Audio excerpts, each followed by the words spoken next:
안녕하세요. 오늘의 데일리 뉴스레터에 오신 것을 환영합니다.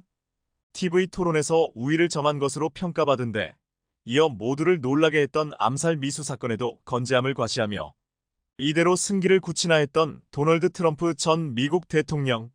하지만 21일 조 바이든 대통령이 대선 후보에서 사퇴하기로 하면서 11월에 있을 미국 대선을 둘러싼 상황이 급변하고 있습니다.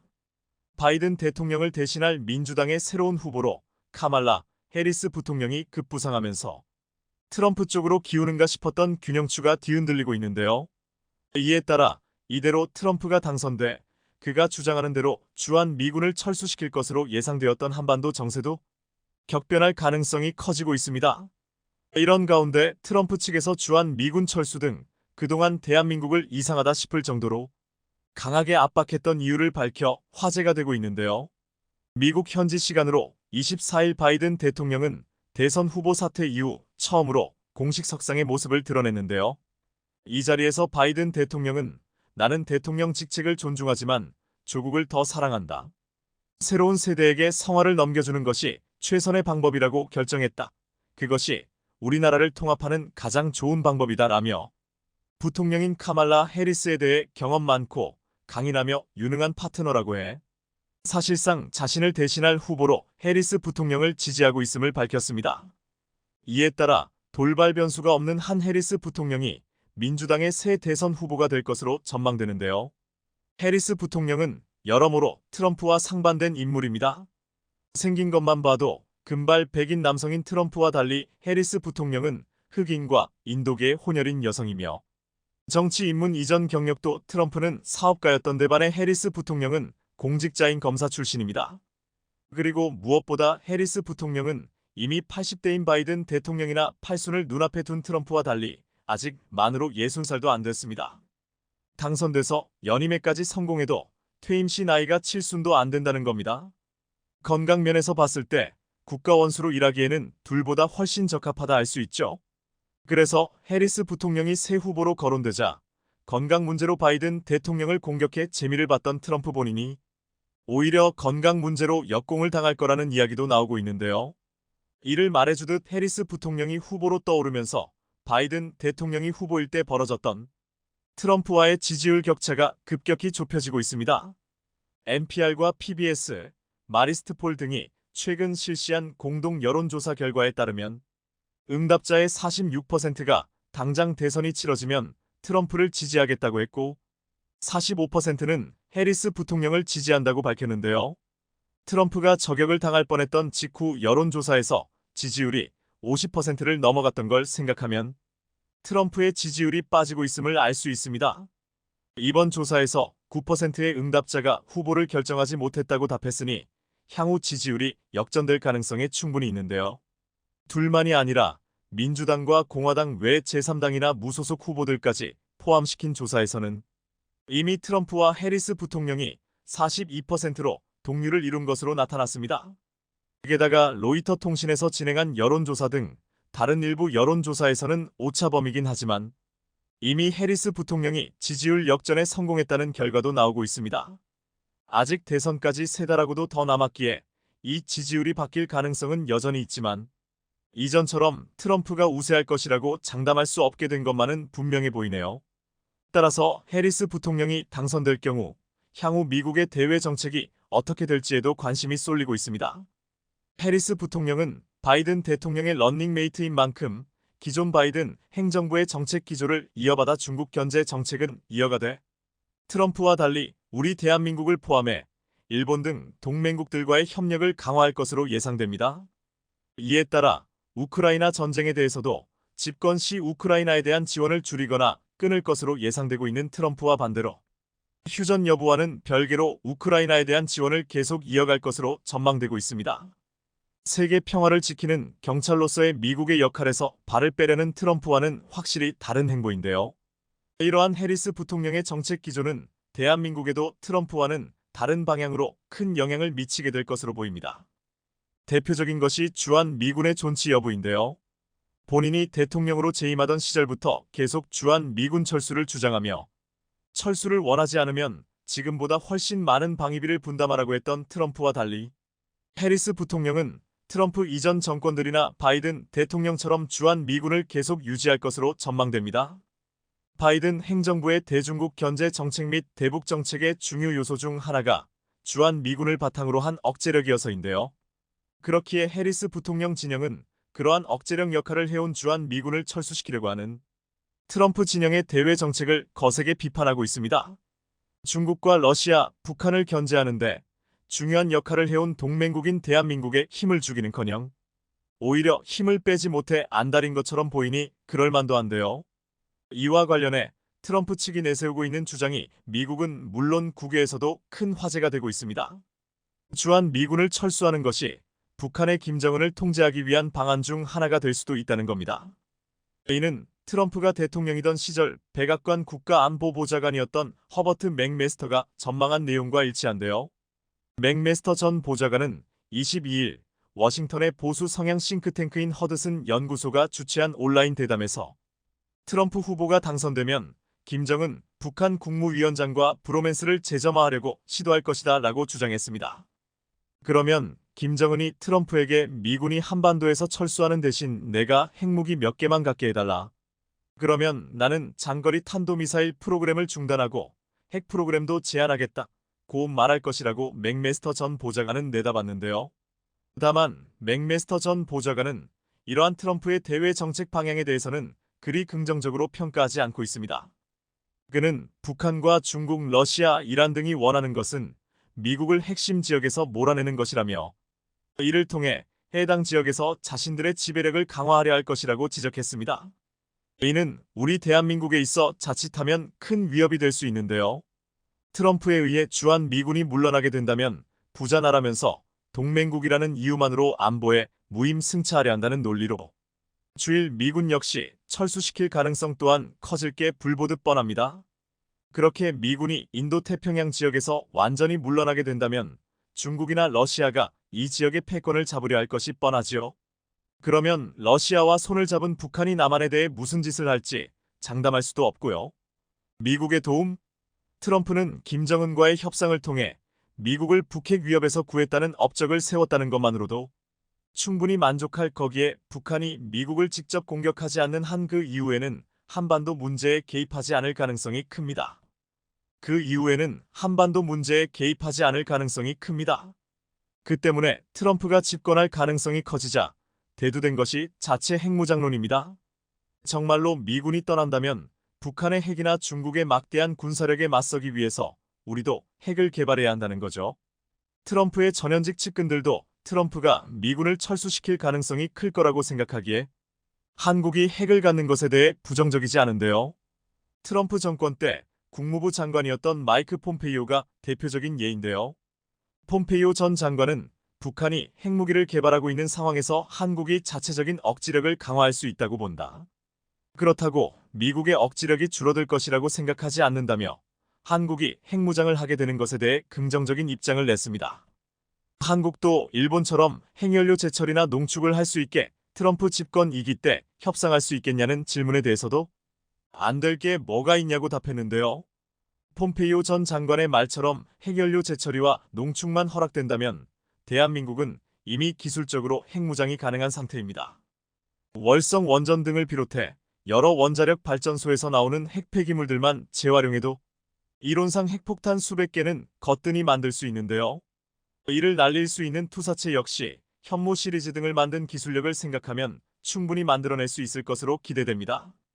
물론 타국과의 관계를 고려하면 우리가 먼저 날릴 일은 현실적으로 없겠지만 그런 무기를 우리가 만들 수 있다는 것만으로도 주변 국가들에게 주는 메시지는 상당하다 할 수 있는데요. 그렇기에 트럼프의 측근들도 한반도에서 미군이 철수해도 계속 억제력을 유지할 방안으로서 한국의 핵 개발에 반대하지 않는다고 하고 있는 거라 할 수 있죠. 다만 이는 어디까지나 트럼프가 당선되었을 경우의 이야기임을 명심해야 합니다. 해리스 부통령이 당선되게 된다면 기존 바이든 정권과 정책 기조가 크게 바뀌지는 않을 거니 말입니다. 핵무장론의 사실상의 전제라 할 수 있는 주한 미군 철수 자체가 이뤄지지 않을 거니 그 가능성 또한 급격히 줄어들 겁니다. 하지만 우리가 직접 핵을 개발하지는 않더라도 다른 방식으로 핵을 가지거나 그에 준하는 다른 무기를 만들게 될 가능성은 해리스 부통령이 당선된다 하더라도 여전히 남아 있습니다. 미국 상원에서 나왔던 한반도 전술핵 재배치 주장만 봐도 충분히 짐작할 수 있는데요. 해당 의견을 냈던 의원들이 해리스 부통령과 같은 민주당 소속이 아닌 공화당 소속이라 그러한 주장이 정책에 반영될 수 있을지는 장담할 수 없습니다. 그렇지만 해리스 부통령 역시 대북 억제와 중국 견제라는 정책 방향성은 일치하기에 필요하다 판단되면 전술핵을 한반도에 배치할 가능성이 있습니다. 실제로 미국의 한반도 관련 정책에 대해 중국이 크게 반발했던 사례들 상당수는 다소 의외일 수 있지만 미국에서 민주당이 집권했을 때 벌어졌던 일입니다. 대표적인 예로 사드만 해도 버락 오바마 대통령 때 배치되었던 거고, 대한민국의 미사일 사거리 제한이 해제되었던 것도 바이든 대통령이 집권한 후였습니다. 현실적인 가능성이나 효과를 장담할 수 없는 중국 한정의 일방적인 보복성 관세 등 지지층들에게 보여주기만을 위한 쇼맨십에 치중하는 트럼프와 달리 실질적으로 중국을 견제할 수 있는 방안들이 실행되었음을 알 수 있는데요. 사드 배치 이후 중국의 무역 보복으로 인한 피해 등에서 알 수 있듯 이러한 미국의 행보가 우리에게 항상 득이 된 건 아니지만 미사일 사거리 제한이 해지돼 더 강력한 미사일을 개발할 수 있게 되는 등 우리가 이용할 수 있는 부분도 분명히 있습니다. 따라서 우리는 트럼프가 아닌 해리스 부통령이 집권하게 될 가능성 또한 생긴 현 시점에서 누가 대선에 승리하더라도 그에 맞춰 대응할 수 있도록 다양한 방책을 생각해둬야 할 겁니다.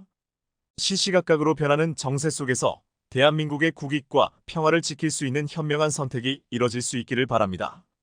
얼마 전 HD현대중공업이 건조한 세 번째 3형통급 잠수함인 신체호함의 인수식이 HD현대중공업 울산 조선소에서 개최됐습니다.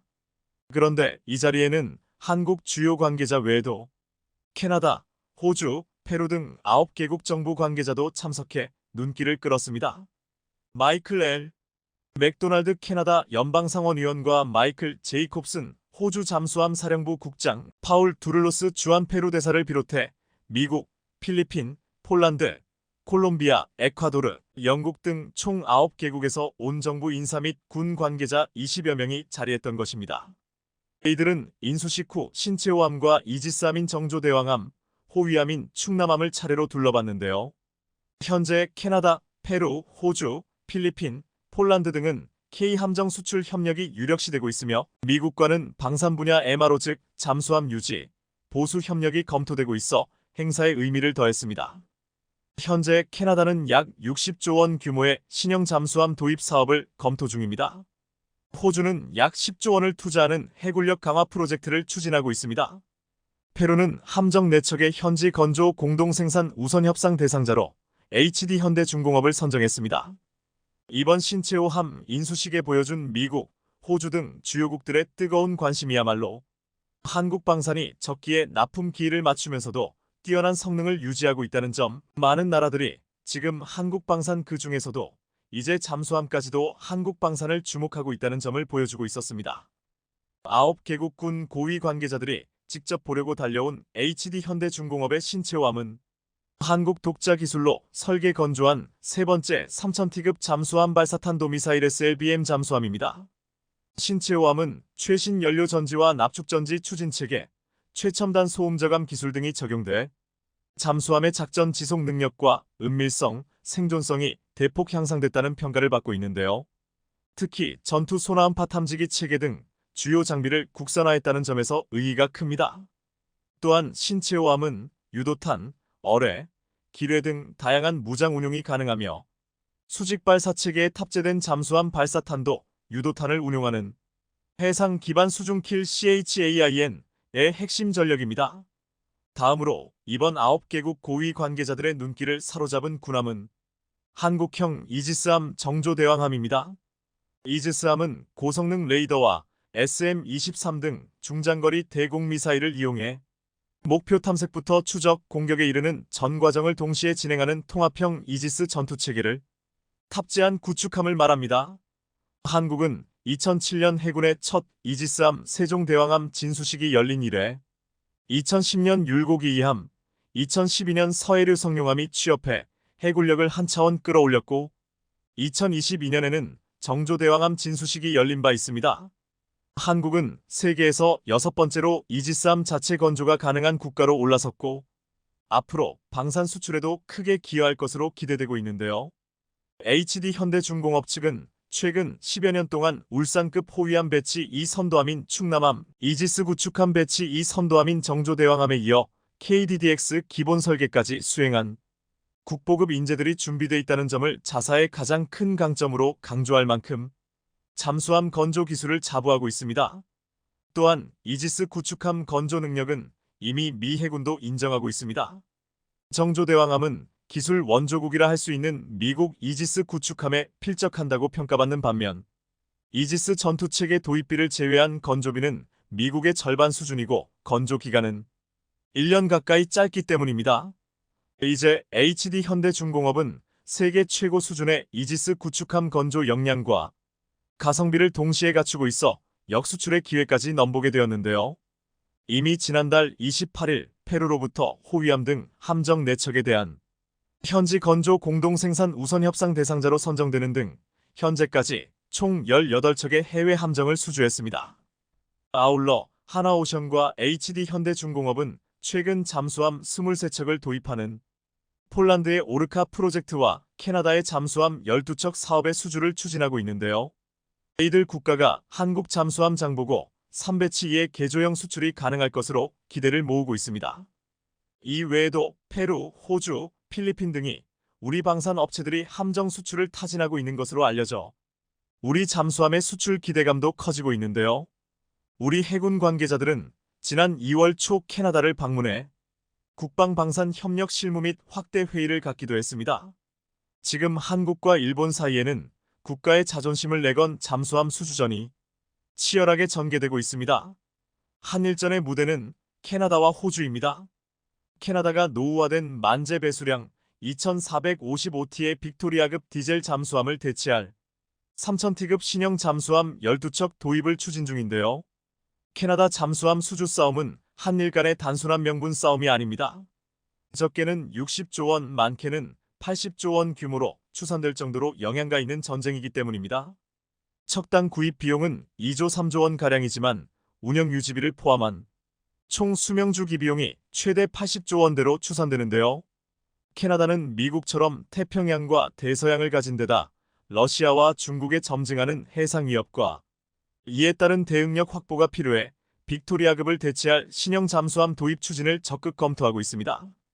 여기에 한국은 3000T급의 중형 잠수함 도산 안창호급을 후보로 내놓을 것으로 알려졌습니다. 하나오션이 건조한 도산 안창호함은 국내 기술로 설계 건조된 장보고 3급 배치 2번함으로 지난 2021년 취역했습니다. 이에 반해 일본은 타이게이급을 내세울 가능성이 크다고 전망됩니다. 지난 2016년 호주 차기 잠수함 사업에서 내세운 슈퍼 소류급이 항속거리와 성능 부족 문제로 프랑스에 참패한 교훈을 잊지 않고 있기 때문입니다. 지난 2020년 1번 함이 취역하고 곧이어 2번 함이 진수된 타이게이급은 소류급 후계 잠수함으로서 리튬이온 배터리를 동력원으로 사용하는 최신 공격 잠수함입니다. 길이 84.5m, 너비 9.1m, 흘수 10.4m, 기준 배수량은 약 3000T로 소류급 2950T보다 100T가량 무겁습니다. 533 어뢰 발사관 6기를 갖추고 89형 어뢰의 개량형인 18형 중어뢰와 하푼 잠대함 미사일 등으로 무장합니다. 캐나다에 이어 호주 호위함 도입 사업에서도 한일전은 뜨겁습니다. 호주 국방부가 발표한 자료를 살펴보면 신형 범용 호위함은 해외 모델을 구매하는 방식으로 조달될 예정이며 한국과 일본, 스페인, 독일 업체 모델이 후보라고 되어 있습니다. 국가별 후보 모델은 한국 대구급과 충남급, 일본 모가미급, 스페인 알파 3000ALFA 3000, 독일 메코에미KO A200입니다. 군함 11척을 구매하는데 책정된 예산은 약 9조 6,600억 원에 달하는데요. 4개국 호위함 모델이 후보로 올랐지만 우수한 성능 갖춘 한국의 충남급과 일본의 모가미급, 2파전이 될 것이란 게 업계의 시각입니다. 한국 충남급은 한 척에 4천억 원, 일본 모가미급은 한 척에 약 4,400억 원 수준인데요. 그렇다면 호주는 두 모델 가운데 어느 쪽을 선택할까요? 충남급은 만재 배수량 4,300T급 호위함으로 한국 해군 해역함대의 주력 방공함이 될 최신형 모델입니다. 한국산 미니 이지스 레이더인 다기능 사면 고정형 전자주사식 위상 배열 AESA 레이더를 갖췄고 한국형 수직 발사기 KVLS 16셀 규모의 해공 함대공 미사일, 전술함대지 미사일, 홍상어 대자머레 등을 탑재할 수 있습니다. 가스터빈 엔진과 디젤 엔진을 모두 갖춘 데다 하이브리드 추진 방식을 채택해 대잠수함 작전에서 정숙성이 높습니다. 반면 일본의 모가미급은 만재 배수량 5,500T급 호위함에 해상자위대 2성급 전투함으로 설계된 신형 모델입니다. 일본판 이지스 레이더로 불리는 FCS-3호의 염가형 모델 OPY-EAESA 레이더를 탑재하고 있습니다.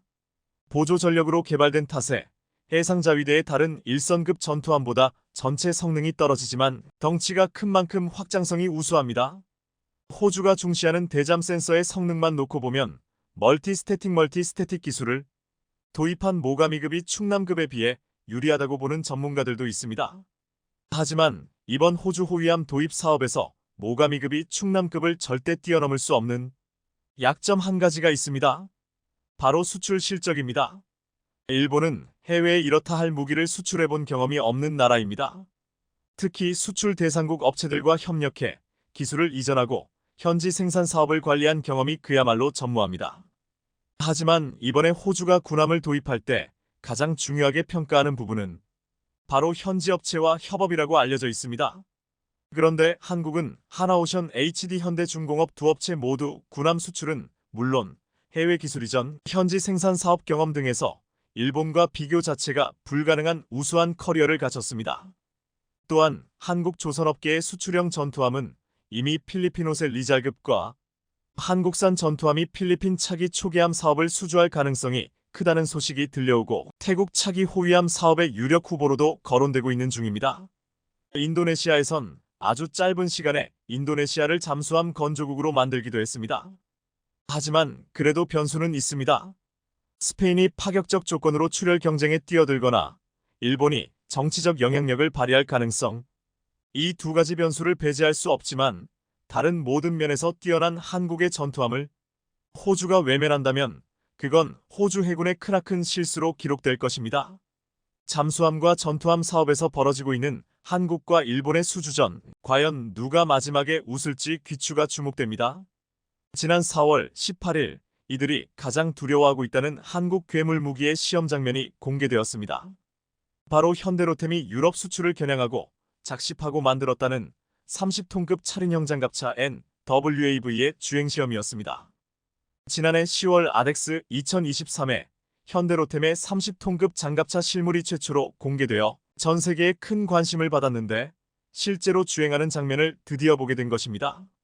현대로템은 NWAV 가미국 해병대 상륙 장갑차 ACV와 비교할 수 있을 정도로 성능이 우수하다고 자신하고 있는데 방호력을 굉장히 높이면서도 기동력까지 강화했기 때문에 세계 시장에서 막강한 경쟁력을 지니고 있다고 했습니다. 최근 미국의 명품이라 불리는 스트라이커 장갑차가 휴대용 대전차 유탄 발사기에도 뚫리며 낮은 방호력으로 실전에서 무기력함을 드러내 실망감을 주었습니다. 이에 WAV는 막강한 방호력과 기동력으로 현대로템이 작십하고 수출용으로 만들어 이미 폴란드를 비롯해 우크라이나와 헝가리, 불가리아, 슬로베니아 등 동유럽 쪽의 국가들에서 거래 문의가 들어온 걸 다 합치면 3,000대가량이 된다고 했습니다. 30톤급 장갑차 NWAV는 8륜형인데 한국군에서 운용하는 최신형 차륜형 장갑차인 K808보다 2배나 되는 어마어마한 크기이고 M2 브래들리나 스트라이커보다도 더 무겁습니다. 차량이 커진 만큼 엔진도 700마력 디젤 엔진을 채용해 힘이 좋아 시속 100km 이상으로 달릴 수 있습니다. K808에 적용된 전술 럼플렛 타이어, 공기압 조절 장치 등을 기본으로 적용했고 또한 뛰어난 방어력을 가지고 있는데 비자형 차체 바닥을 가져 지뢰방호 능력 레벨 4를 자랑합니다. 대전차 지뢰에서 승무원이 완벽하게 보호되도록 설계해 자재 전 방향에서 방호 성능이 K808보다 월등히 향상되었습니다. 또한 현대차 그룹의 기술력을 받은 차량답게 차체를 두르는 카메라가 무려 13개나 탑재되어 있어 이를 통해 조종사가 장갑차의 질을 닫고 화면만 보고도 운전할 수 있습니다. 또한 수특양용으로 사용할 수 있는데 높은 출력의 유압식 수상 추진 장치로 놀라운 기동력의 수상문용이 가능하다고 했습니다. 또한 무장은 30기관포의 대전 차미사일, 능동방어 시스템으로 아이언피스트, 타이어 자동 소화 장치가 설치되어 있습니다. 최근 유럽의 트렌드라는 30톤급 장갑차를 한국이 작심하고 만들고 보니 최강의 장갑차가 되었다고 했습니다. 최근 프랑스 마크롱 대통령이 노골적으로 한국산 무기 도입에 반기를 들었는데 한국산 K9과 같은 명품 자주포도 유럽에서 주목받고 있지만 지금 NWAV와 같은 자륜형 장갑차가 나온다면 이를 이길 수가 없다는 것입니다. 지금 서유럽은 자신들끼리 서로 상대국 방산기업의 무건을 사주지 않는다면 대부분의 무기들이 도태될 수밖에 없다고 말하고 있습니다. 한국은 개발 속도도 빠르지만 뛰어난 성능과 합리적인 가격의 무기를 만들어내는데 유럽에서도 한국 무기가 싼 이유는 제품의 품질이 낮아서가 아니라 항상 합리적인 이윤을 추구하며 글로벌 시장에서 수요를 확대하기 위함이라고 보고 있습니다. 이번에 30톤급 차륜형 장갑차 도입을 노리고 있는 불가리아에서는 관심이 지대합니다. 지난 8일 불가리아 군사매체 불가리아 밀리터리닷컴에서 알렉세이 렌코프 기자는 영국이 경쟁력 기준을 무시하고 K9 대신 RCH-155를 선택했다며 강렬하게 비판했습니다. 첨단 포병 시스템인 RCH-155는 영국과 독일 간의 파트너십을 나타내는데 이 채택은 경쟁적인 선택 과정에서 비롯된 게 아니라는 점에 주목해야 한다고 말했습니다. 이것은 그저 영국 총리가 내린 단 하나의 결정이라고 했습니다. RCH-155가 K9보다 낫다는 실질적인 증거가 단 하나도 없음에도 무모한 결정을 했는데 이것은 영국이 우크라이나 전쟁에서 얻은 교훈을 명백히 무시하는 것이라고 비판했습니다. 영국 총리는 RCH-155를 결정하면서 자신의 행정부에서 개발된 통합 공공조달 모델의 정신까지 훼손했다고 했습니다. 이렇게 되면 각 무기체계의 장단점을 평가하기 위한 비교시험을 앞으로 할 수 없을 것이라고 했습니다. 그러면서 이 매체는 영국이 에이젝스 장갑 보병 차량으로 겪은 악명 높은 대참사를 간과하는 사람들이 있다고 지적했습니다. 제너럴 다이내믹스 UK가 영국 육군을 위해 개발한 에이젝스 보병 전투장갑차는 2014년에 계약을 했는데 2017년도에 인도될 예정이었지만 설계 문제와 심각한 소음 문제 때문에 예정보다 9년이 지난 지금까지도 인도는 커녕 개발도 완성되지 못했습니다. 그동안 엄청난 비용 예산이 초과되었고 개발을 끝낼 수 있을지도 미지수입니다. 이런 일을 겪고서도 영국은 또다시 어리석은 결정을 했다는 것입니다. 또한 그동안 유럽 내에서 여러 국가들이 공동 개발을 선언하고서는 각국의 사정과 이해관계 때문에 프로젝트가 지연되거나 난항을 겪는 경우가 많았습니다. 최근 유럽에서 벌어진 한 상황에서도 이번 영국의 결정도 어려워질 가능성이 높다고 했습니다. 독일 정부는 우크라이나 전쟁이 벌어지자 급히 F-35 전투기 35대를 구입하기로 결정했습니다. 그런데 최근 F-35 일부가 유럽 내 이탈리아의 최종 조립 점검 시설에서 생산될 것으로 예상되었지만 독일은 미국 텍사스 포트워스에 있는 생산 시설에서 35대 모두를 생산하기로 결정했습니다. 유럽의 국가들이 유럽 내 시설에서 무기를 생산하고 함께 이익을 도모하자고 했는데 이번 독일의 결정은 얼마 전 프랑스 마크롱 대통령이나 최근 영국의 행보와 달랐습니다. 이탈리아 생산시설은 미국 이외의 지역에서 유일하게 F-35의 생산 능력을 보유하고 있으며 유럽 지역의 F-35 유지, 보수, 수리, 정밀 검사 및 업그레이드 센터로 지정되어 있습니다. 미국 정부는 최근 유럽 고객이 항공기를 이탈리아에서 생산할 수 있게 승인했는데 독일이 예상과 달리 이탈리아가 아닌 미국에서 생산하기로 해 논란이 되었습니다. 그 이유로 이탈리아보다 미국에서 생산하는 속도가 훨씬 빠르다는 점을 들었습니다.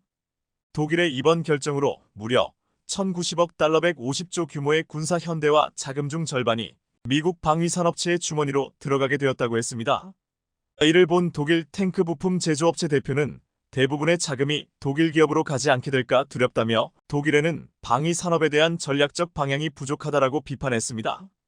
아이러니하게도 이번에 영국이 자주포를 선정하면서 아무런 경쟁 없이 같은 유럽 내독일산 RCH-155를 선정했는데 독일은 이탈리아에게 생산을 맡기지 않고 미국 내 생산을 선택했습니다. 그 이유는 바로 속도였습니다. 유럽 군사 전문가 보이코 니콜로프는 이를 두고 독일과 유럽의 국방부문은 미국과 동아시아의 엘리트 경쟁자들과 보조들 맞추기 위해 고군분투하고 있다면서 독일은 역량을 강화하기 위해 미국 장비에 크게 의존하게 되었다고 했습니다. 여기서 말하는 동아시아의 엘리트 경쟁자는 아시다시피 한국입니다. 또한 유럽에서는 유럽 국가들이 전투기를 유럽산이 아닌 미국 F-35를 도입하기 원하고 있으며 유럽 전투기는 미국이 전투기를 투입하지 않은 제3세계 국가에서만 고객을 확보했다고 했습니다. 이러한 추세는 전투기에 국한되지 않고 지상군 장비 시장도 K2전차 및 K9자주포와 같은 제품을 자랑하는 한국 생산업체에게 자리를 빼앗기고 있다고 분석했습니다. 이미 계약이 체결된 K2전차는 티르키예와 폴란드에 각각 1000대씩 판매되어 독일이 공급한 9세대 장갑을 대체할 것으로 예상된다고 했습니다. 당장 유럽에서는 러시아 우크라이나 전쟁이 끝나지 않고 있고 또한 전쟁이 끝난다고 해도 앞으로 러시아의 위협에 대응해야 한다는 말이 나오고 있습니다. 그렇게 되면 빠르게 무기를 늘려 전력을 강화시켜야 하는데 서유럽이 유럽 안에서만 무기를 생산하려 한다면 앞으로 경쟁력 있는 한국산 무기들을 빠르게 도입해 실전 배치하는 동유럽 국가들을 볼 수밖에 없을 것이라고 했습니다. 결국 영국이 이번에 K9자주포가 아닌 독일 RCH-155를 선택하는 결정은 굉장한 악수가 될 수 있다는 것입니다.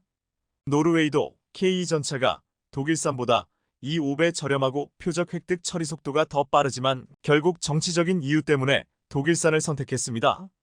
유럽 경제가 어려워지는데도 더 많은 비용으로 더 오랜 시간에 걸쳐 무기를 받게 된다면 앞으로 이런 전략이 유지될 수 있을지에 대한 의문이 들고 있습니다. 지난 2월 미국 일간 위싱턴 포스트는 EU 27개 회원국이 155포탄 생산량을 늘렸지만 12개월에 걸쳐 포탄 100만 발을 지원하겠다는 약속을 지키지 못했다고 했습니다.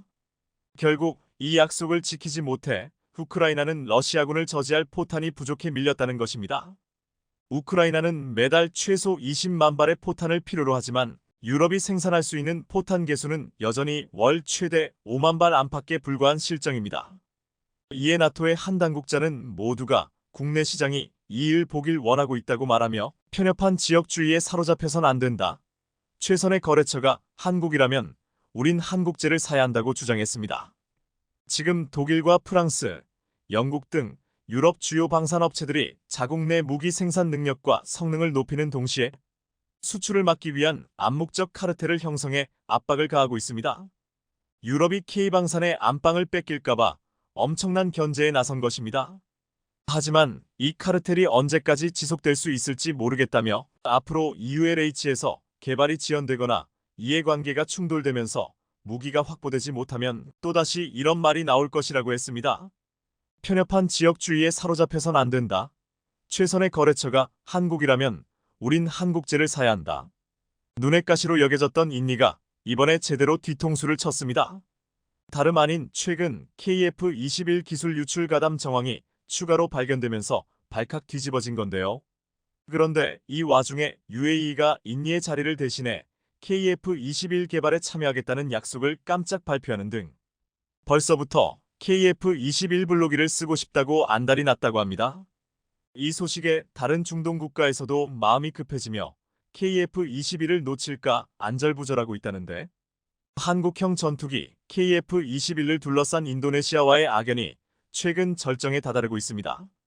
앞서 KF-21 기술을 유출하려던 인니가 덜미를 잡혔는데 이번에 기술 유출 사건과 관련해 추가 가담 정황이 드러나면서 기술 유출 수사 규모가 확대될 가능성이 매우 커졌습니다. 방산업계에 따르면 최근 국내 수시기관이 인니 국적 어씨가 외부로 빼돌리려 했던 USB 내 자료 중 기밀 혹은 기밀에 준하는 내용을 분석하고 있는 것으로 알려졌습니다. 해당 내용을 잘 아는 방산 관계자는 어씨 외에 또 다른 인니 기술진 B씨가 적극적으로 가담했을 가능성이 있는 것으로 안다고 전하는 등 기술 유출 시도가 여러 차례 있었던 것으로 보입니다.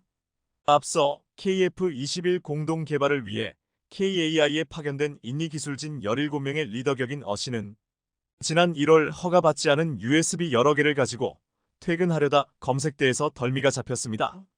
이에 방사청 국군방첩 사령 부국가정보원으로 구성된 합동조사단은 어씨에 대해 35일 동안 조사를 벌이고 최근 국가수사본부에 정식 수사를 요청했습니다.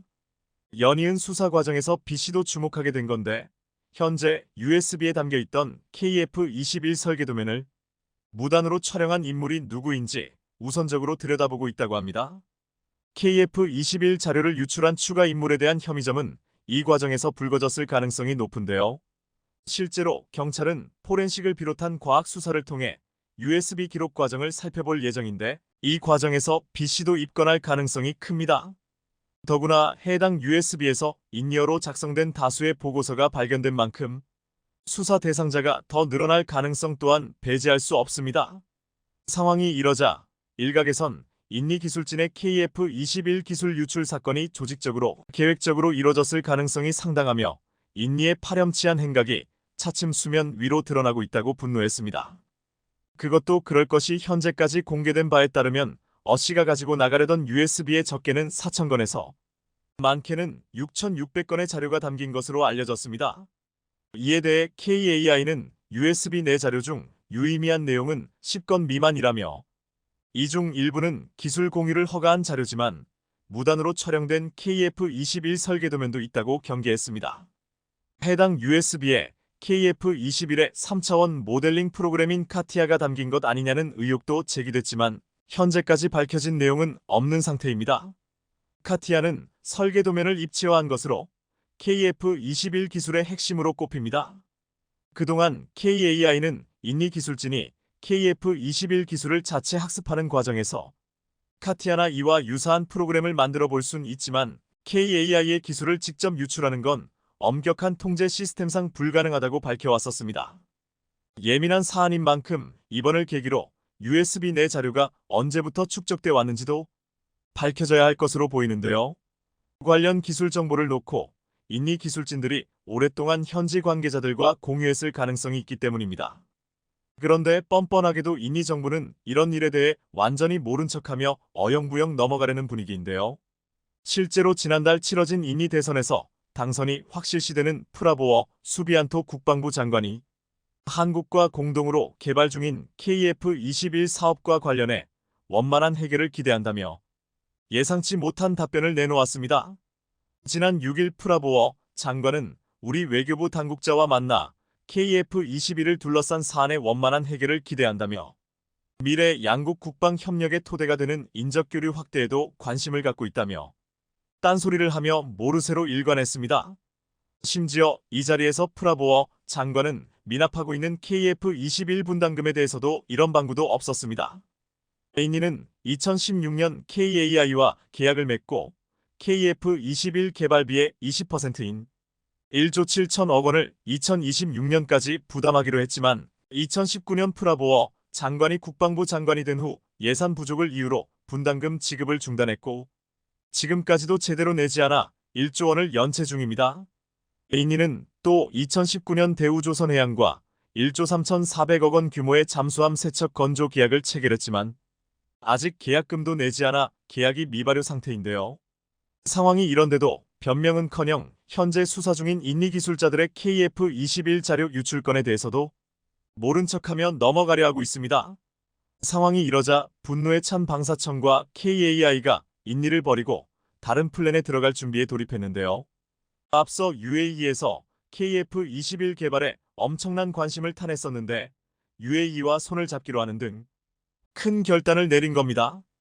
방산업계에 따르면 실제로 최근 국산 무기에 큰 손으로 떠오른 UAE와 KF-21 전투기 사업 참여 MOU를 체결했다는 엄청난 소식이 전해졌습니다.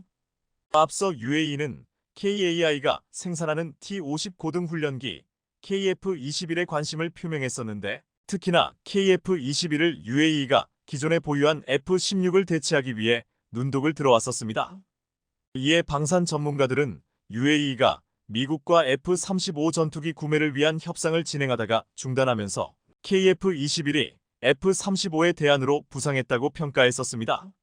그것도 그럴 것이 공군 전력 현대화를 추진 중인 UAE가 선택할 수 있는 최선의 선택지는 KF-21로 시제기가 이미 비행을 시작했고 기술과 노하우 이전이 미국보다 수월하기 때문입니다.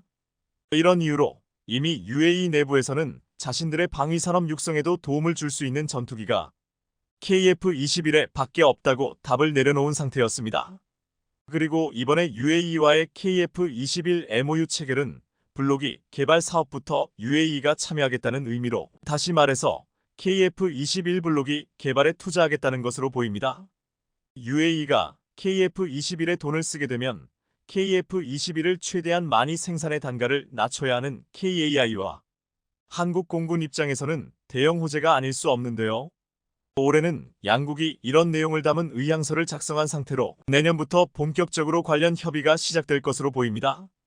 이에 따라 블록 1이 완성될 쯤인 내후년에 UAE와 블록 2 스펙에 대해 구체적인 이야기가 오고 갈 예정으로, 일단 UAE는 이번에 한국과 전략적 파트너십을 맺으면서 KF-21 도입을 희망하는 여러 나라들 중 영순위로 올라서게 된 겁니다.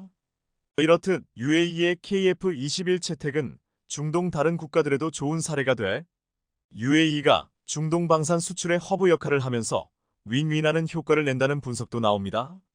그것도 그럴 것이 사실 UAE 말고도 사우디, 이집트 등 다른 중동 국가에서 진작에 KF-21을 점 찍어두고 개발이 완료되면 언제 도입할지 시점만 결정하면 되는 상태입니다.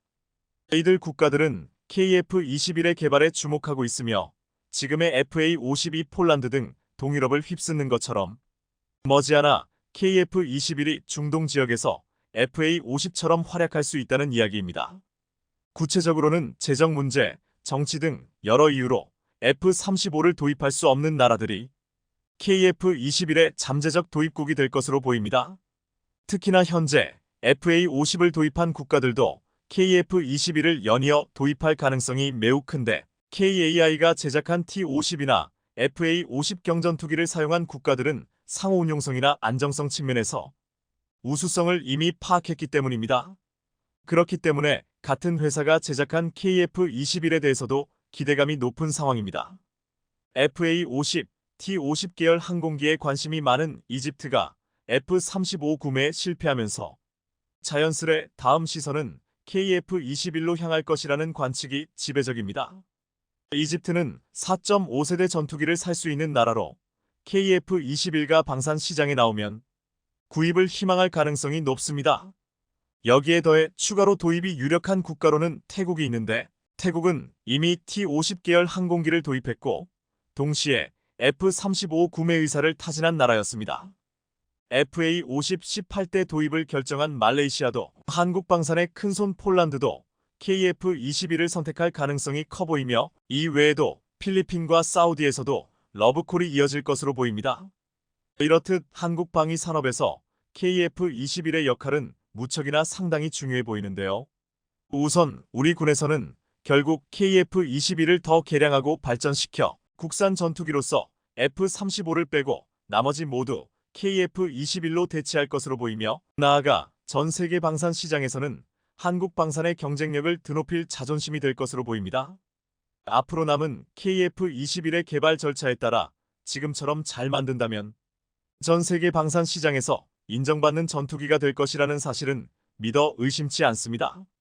현재 KF-21 전투기 개발 차근차근 진행되고 있으며 전투기로서의 성능을 입증하는 무장 발사 시험을 진행하면서 올해 중 양산 계약도 체결 가능할 것으로 보입니다. 앞서 작년에 KF-21은 무장 분리 시험에 성공했으며 방산 관계자에 따르면 최근 KF-21의 공중급유 시험을 비롯해 전체적으로 계획된 일정이 착착 진행되고 있다고 합니다. 이렇듯 대한민국은 첨단 전투기를 개발하는 만큼 기술 공유를 통한 공동 개발로 투자금을 확보하는 등 국제 협력을 이끌어 내 장기적인 프로젝트를 성공적으로 끝마칠 수 있는 토대를 닦아 나가야 할 것으로 보이는데요. 이번에 UAE와의 협력이 그 초석이 될 것으로 보이며 앞으로도 한국 방산 산업의 글로벌 리더십이 확보될 수 있는 방향으로 흘러갔으면 합니다. AI 반도체 시장의 절대 강자 엔비디아가 또다시 자신의 가치를 증명했습니다. 갓비디아라는 말처럼 또 한 번 시장 예상치를 웃도는 실적을 발표하며 세상을 놀라게 한 겁니다. 엔비디아는 작년 4분기 221억 달러, 우리 돈 약 29조 5천억여 원의 매출과 5.15달러의 주당 순이익을 기록했다고 밝혔는데요. 매출은 1년 전 같은 기간보다는 265% 급증했고 총이익은 769%나 급증했습니다. 특히 챗GPT를 시작으로 생성형 인공지능 산업이 급성장하면서 반도체 팹리스 산업의 절대 강자가 된 엔비디아는 이제 전 세계 AI GPU 시장에서 사실상 독주하고 있습니다. 그러자 엔비디아 칩의 가격은 천정부지로 올라갔고, 이를 도저히 감당하기 힘들어진 기업들은 엔비디아 일강 독주 체제를 무너뜨리기 위해 연합군을 형성하거나 대규모 투자를 모색하는 등 지각 변동을 예고하고 있습니다. 따라서 범용인공지능, AGI 반도체 패권 다툼의 승자는 불의 발견 이후 인류 최대의 발견이자 승자가 될 것이라는 전망까지 나오고 있는데요. 그런데 이때 오픈 AI의 샘 올트먼, 메타의 마크 저커버그 등 첨단 분야의 수장들이 잇따라 한국을 찾고 있습니다. 그들이 한국을 찾아오는 이유는 무엇인지 오늘은 이 소식 자세히 전해드립니다. 절대 칩을 향해 펼쳐지는 여정은 J.R.R. 톨킨의 유명 소설과 영화 반지의 제왕과 닮았습니다. 결국 다가올 범용인공지능 즉 AGI 시대는 절대 칩을 만들어내는 자가 지배할 것이며, 이제 세계는 연합전선을 꾸려 엔비디아라는 독주체제를 타파하고 힘의 균형을 찾으려 하기 때문입니다. 오픈 AI의 샘 올트먼, 메타의 마크 저커버그 등 각 분야의 수장들이 최근 잇따라 한국을 찾고 있는 이유는 바로 원정대를 이끌어갈 프로두 역할로 삼성전자가 적합하다는 게 공통된 생각이기 때문입니다. 오픈 AI를 이끌었던 샘 올트먼이 최근 어마어마한 제안을 했습니다. 글로벌 투자자들과 반도체 기업들을 한데 모아서 인공지능 반도체를 직접 설계, 생산하자는 것입니다. 그런데 사람들은 일단 그가 모으려는 자금 규모를 듣고 놀랐습니다. 올트먼은 무려 7조 달러, 하나로 9,300조 원을 기금으로 모아 이 거대한 프로젝트를 성공시키겠다는 것이기 때문입니다. 한국 정부의 2024년 예산이 665조 원입니다. 그러니 9,300조 원이란 돈은 한국 정부가 10년 넘게 쓸 돈을 인공지능 반도체 개발에 쏟겠다는 의미였습니다. 이 돈이 얼마나 큰 돈이냐 하면 애플과 MS의 시가총액을 다 합해도 6조 달러밖에 안 되니 7조 달러란 돈은 그야말로 천문학적인 금액이라 할 수 있는데요. 아무리 챗GPT를 개발한 샘 올트먼이라고 해도 이 정도의 자금을 끌어모으기란 쉽지 않을 겁니다. 일각에서는 그 돈이면 차라리 엔비디아와 TSMC를 인수하는 게 더 빠르지 않겠냐고 말할 정도입니다. 그럼 샘 올트먼의 계획은 어떤 걸까요? 우선 그의 계획을 한마디로 하면 규제와 경쟁을 뛰어넘는 글로벌 AI 원팀을 구성하자입니다. 심화하는 규제를 뛰어넘어 인공지능 개발이라는 하나의 가치를 위해 다국적 기업들이 함께 힘을 모아 인공지능의 끝판왕이라 할 수 있는 AGI 즉 범용 인공지능 개발에 박차를 가해보자는 것입니다. 챗GPT 같은 AI 서비스와 ARM의 반도체 설계 자산이 올라운더 삼성과 시너지를 발휘하면 다음 세대의 칩에서 승기를 잡을 것이라는 게 샘 올트먼의 계획입니다. 그러니까 샘 올트먼은 이번 프로젝트를 통해 기존의 반도체 산업의 판을 한번 흔들어 보겠다는 것입니다. 현재는 극소수의 반도체 회사들이 인공지능 반도체 시장을 독점하고 있는 상태입니다. 인공지능의 핵심인 GPU는 엔비디아의 점유율이 98%이고 마찬가지로 데이터의 핵심인 CPU는 인텔이 70%, AMD가 30%를 점하고 있습니다. 사실상 미국 기업들이 장악하고 있습니다. 반도체 생산 역시 특정 기업에 몰려 있습니다. 한국의 삼성전자와 대만의 TSMC의 많은 부분을 의존하고 있습니다. 특히 첨단 반도체인 오나노는 두 기업이 100% 독점하고 있습니다. 그래서 인공지능 반도체 확보는 현재 세계 시장에서 전쟁을 방불케 하고 있습니다. 최근 오픈 AI와 유수의 기업들이 반도체를 공급해달라고 목을 매는 통에 지금 반도체는 부르는 게 값일 정도입니다. 엔비디아의 최신 반도체 H100은 개당 4천만 원까지 가격이 올라갔습니다. 그런데 샘 올트먼의 오픈 AI는 챗GPT를 운용하기 위해 이 비싼 엔비디아 칩을 무려 15만 개나 구입했다고 합니다. 최소 45억 달러, 5조 8천억 원이 든 것입니다. 마크 저커버그 메타의 CEO 역시 2024 엔비디아의 칩 H100을 35만 대를 확보하는 게 목표라고 말했습니다. 14조 원어치를 구매하겠다는 이야기입니다. 유지 비용이 이렇게 어마어마하게 들자 올트먼은 인공지능을 위한 반도체 인프라 공급망이 이처럼 특정 기업에 쏠려 있으면 안 된다. 지금의 GPU로는 오픈 AI를 운용할 수 없다. 이제 더 이상 GPU의 시대는 끝내야 한다. 고 주장했습니다. 그래서 울트먼은 판을 바꾸기 위해 인공지능 반도체를 생산하는 반도체 회사를 직접 세우고 생산은 TSMC와 손을 잡겠다고 했습니다. 여기에 들어가는 메모리 반도체는 삼성전자와 SK하이닉스를 통해 해결한다는 것입니다. 반도체만 생산하는 게 아니라 이에 들어가는 전력 생산까지 다 하려면 앞서 말한 하나로 9,300조 원, 7조 달러라는 기금이 필요하다는 것입니다. 샘 울트먼은 이미 반도체에 들어갈 전력 확보를 위해 소형 원자로 생산 기업들에 투자해 왔습니다. 울트먼은 이 계획을 위해 중동에서 자금 마련을 위해 뛰는 한편 삼성과 SK하이닉스를 방문해 메모리 반도체 협력에 관해 논의했습니다. 울트먼의 거대 프로젝트는 한국 반도체 기업들의 도움이 없이는 실현되기 어렵기 때문입니다. 그런데 울트먼이 이 계획을 찬찬히 뜯어보면 기존의 반도체 밸류체인을 움직이는 주요 기업들, 즉 삼성전자, TSMC, SK하이닉스는 여전히 시장에서 중요한 역할을 하는데 다만 엔비디아만은 타도하겠다는 의도를 엿보입니다. 즉 타도 엔비디아를 말하고 싶은 것입니다. AI 반도체 설계 부분만 울트먼이 맡겠다고 할 뿐 생산은 삼성과 TSMC가 없으면 불가능하다는 것을 말해주고 있습니다. 삼성과 SK하이닉스 입장에서는 기존 고객의 울트먼이 창립하는 기업까지 고객이 늘어나니 마다할 이유가 없습니다. 만일 샘 울트먼을 필두로 하는 절대 칩 원정대가 성공한다면 제2메모리 반도체 신화처럼 정체 중인 한국 경제에 다시 거대한 바람을 일으킬 것으로 기대됩니다. 한국 반도체 기업들에게는 지금 구도도 울트먼이 계획하고 있는 새로운 판도 모두 분리할 게 없는 셈입니다. 이처럼 높아진 위상만큼이나 한국 반도체를 찾는 사람도 많습니다. 메타의 CEO 마크 저커버그까지 삼성을 찾아왔습니다. 마크 저커버그 메타 CEO가 10년 만에 한국을 방문해 이재용 삼성전자 회장과 만난다는 사실은 전 세계 반도체 업계의 이목을 받기에 충분한 뉴스였습니다. 저커버그가 삼성과 만난다면 이 자리에서 최근 저커버그가 개발하겠다고 선언한 AGI, 범용인공지능 등 AI 분야에 대한 협력안이 집중적으로 논의될 게 분명하기 때문입니다. 저커버그는 인간 이상의 지능을 갖추고 모든 상황을 학습할 수 있는 범용인공지능 개발에 무엇보다 열중하며 자신들이 개발 중인 범용인공지능 라마3을 업계 최고 수준 AI 모델을 선보이겠다며 야심차게 속도를 내고 있습니다. 하지만 범용인공지능을 구현하려면 고도의 반도체 기술이 필요합니다. 그래서 삼성이 필요해진 겁니다. 삼성전자는 최근 AGI 전용 반도체를 만들기 위해 미국 실리콘밸리의 AGI 컴퓨팅 랩이라는 조직을 신설하는 등 시 반도체 기술 확보에 총력을 기울이고 있는데요. 하버드대 동문인 이재용 회장과 마크 저커버그의 협업은 2013년부터 계속되고 있습니다. 2013년 저커버그와 이재용의 10시간 마라톤 회의 끝에 나온 게 바로 기어 VR인데요.